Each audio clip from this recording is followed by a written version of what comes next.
Hi guys, இன்னைக்கு நம்ம clay தான் பண்ண போறோம். அது எப்படி பேப்பர்ல பண்ணலாம்னு பார்க்க போறோம். So let's go to the video. பேப்பர்ல பிரிச்சுக்கணும். இந்த மாதிரி ஒரு பவுல்ல நீங்க நல்லா போட்டு சேவ் பண்ணிக்கோங்க. எனக்கு இந்த மாதிரி பேப்பர் தான் கிடைச்சிச்சு. நீங்க ரஃப் நோட் எடுக்கலாம், நியூஸ் பேப்பர் எடுக்கலாம், எதுனாலும் எடுக்கலாம். நான் கையில இருந்துச்சு அதனால எடுத்துட்டேன். இது நல்லா போடும்போது அந்த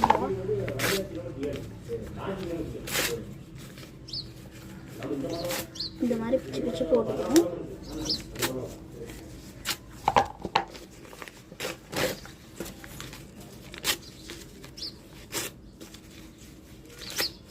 மலர்டி போட்டதுக்கப்புறம் வாட்டர் நம்ம ஆட் பண்ணிக்கணும். அது வாட்டர் கொஞ்சம் நிறையாவே தேவைப்படும்.